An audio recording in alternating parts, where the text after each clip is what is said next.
Before we begin, I just want to remind you that Somewhere Sinister is back up and running. We're getting through Season 4 and already starting to work on Season 5, so if you like this show, you'll probably like that one, so check it out. A link is in the description.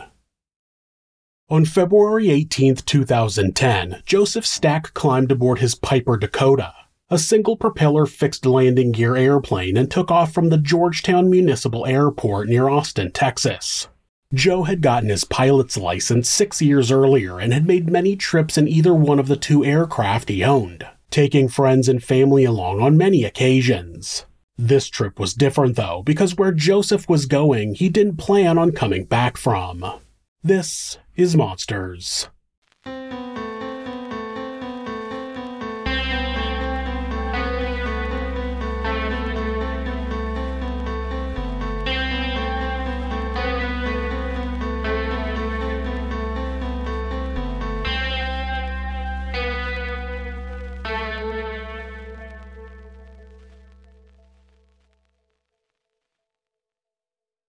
Andrew Joseph Stack, who went by Joe, was born on August 31, 1956 and grew up in Pennsylvania with two brothers and a sister. When he was 4 years old, his parents died in a car accident and he was separated from his siblings. Eventually, he and one of his brothers were reunited at the Milton Hershey School, an institution for orphaned boys that was founded by the chocolate tycoon. While there, Joe didn't have to get up early and milk cows like the other boys because he was in the Glee Club and lived in one of the musical homes. In 1974, he left the school with a suitcase of new clothes, $100 in cash, and enrolled in Harrisburg Area Community College with the assistance of the Hershey School. He studied engineering but didn't graduate from college and instead moved to California in the early 80s to follow the growing computer engineering boom. It's not clear whether he married a woman named Ginger before or after the move, but they incorporated their company, Prowess Engineering Inc., in 1985 with Joe the CEO and Ginger the secretary and co-director. After becoming a business owner, Joseph began having an issue with the IRS. He had been introduced to a group of people who were having tax code readings and discussions. California at the time was full of people that believed the tax code was unconstitutional.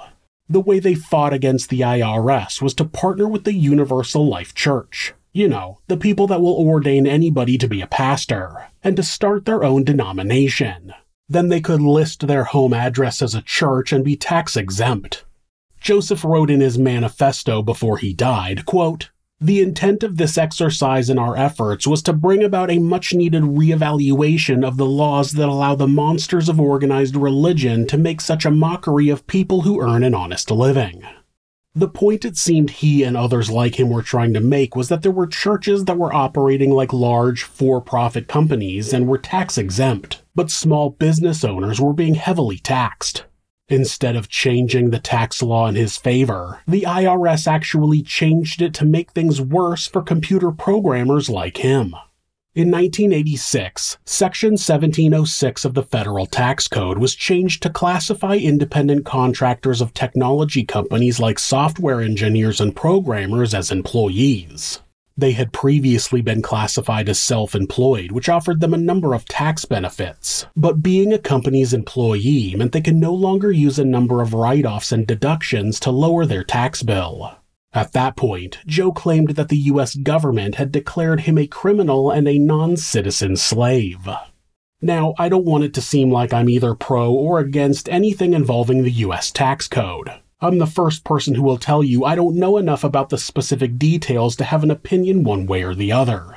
I've been both an employee and self-employed in the US and I didn't personally have any tax issues, but understand that many people do. The IRS could have been screwing over those business owners, or those self-employed contractors could have been abusing the system. I don't know, and I'm not saying either is true. I'm just describing the issues that Joseph Stack had and how he portrayed the problem, which he would go on to kill an innocent person over. After the tax code change, Joseph became dedicated to trying to change the system. He spent time and money sending letters to senators and members of Congress with no response. That went on for about 8 years before Joseph just didn't file a tax return in 1994. The following year, he founded the company Software Systems Service Corporation, but also didn't pay taxes for that company. Both companies' business licenses would later be suspended by the state. In 1998, Ginger filed for divorce, and after it was finalized, she filed for Chapter 11 bankruptcy on $126,000 in tax liabilities. Despite the debt having been accrued in the years since 1993, Joseph was not listed on the bankruptcy. Joseph continued to fight against the IRS, but he didn't seem to be hurting for money. He had taken flying lessons and got his pilot's license in 1994. He purchased 2 planes, a Velocity Elite XLRG and a Piper Dakota. He later rented a hangar at the Georgetown Municipal Airport that he paid just over $230 a month for. I guess we know where the money he wasn't paying in taxes was going. Still, he wrote his manifesto that his business dried up after 9/11, claiming, quote, "The government came to the aid of the airlines with billions of our tax dollars and left me to rot and die while they bailed out their rich, incompetent cronies with my money." Something that would seem ironic if he wasn't paying his taxes, but it seemed that he did pay some taxes. He was just suspected of underreporting his income over the years. Joseph moved to Austin, Texas in 2003 and told a friend it was because he liked the tax code there, but it wouldn't solve any of the problems he was having with the federal government. He started a business called Embedded Art that was a software company specializing in process control and automation. In Austin, he claimed that he struggled to find work, but he did manage to start a jazz rock band called Last Straw, a name that would go on to become quite appropriate. While still complaining about struggling financially and in a large amount of debt, Joe was still able to purchase a 2,500 square foot or 232 square meter house in 2007. The same year, he married his second wife, Cheryl. Joseph had also worked as a software engineer for DAC International, an aerospace company, and it's unclear when he stopped working there. He ended up filing for $1,238 in back pay from March of 2009 when the company later filed bankruptcy. Also in 2009, the Stacks began being audited by the IRS because they suspected that Joe was underreporting his income. On February 17, 2010, Joe and Cheryl got into a fight and Cheryl took her daughter to a hotel for the night. The following morning, at about 9 o'clock, Joseph set his house on fire. It's been reported that he set the fire while his wife and stepdaughter were inside, but that wasn't true. They were both still at the hotel. After that, he headed to the Georgetown Municipal Airport, where he took off and headed south. The Echelon building was the office of about 190 agents working for the IRS. It was located in northern Austin, right next to Highway 183.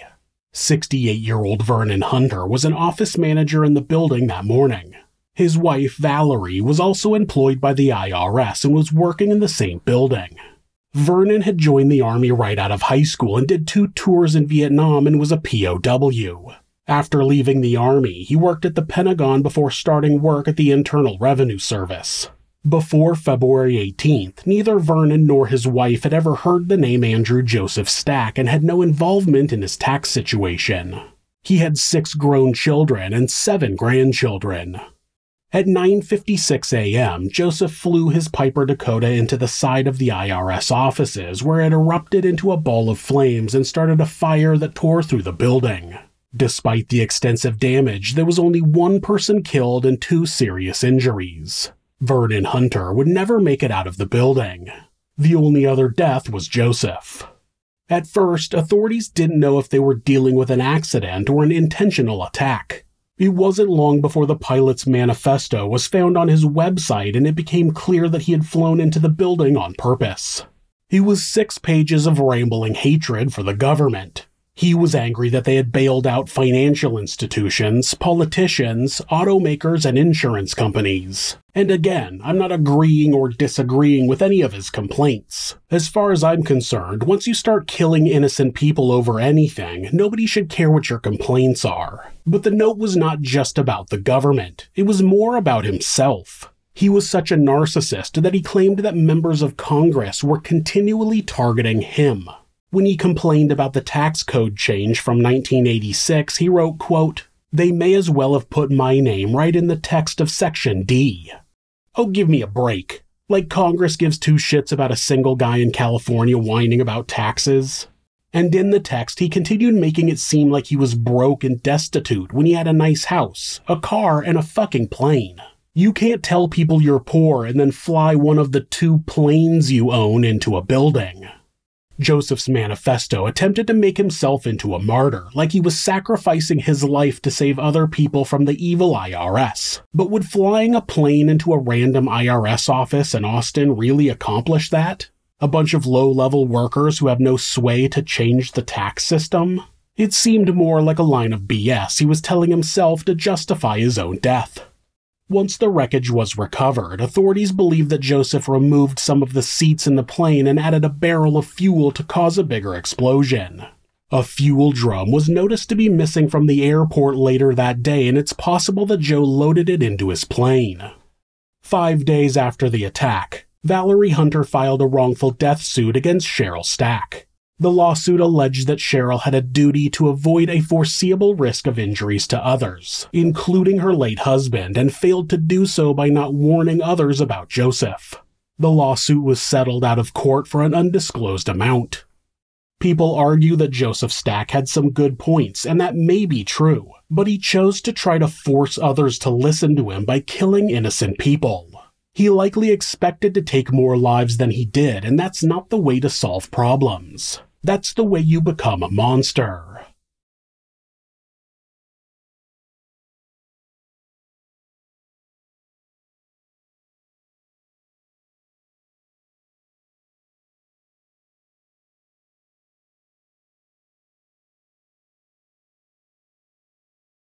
If you're a fan of true crime, hit subscribe and turn on notifications so you don't miss an episode. You can also hit like or leave us a comment. You can check out our other show, Somewhere Sinister, on YouTube or anywhere that you listen to podcasts. If you'd like to support the show, check out our merchandise at thisismonsters.com. The link is in the description. Thanks again, and be safe.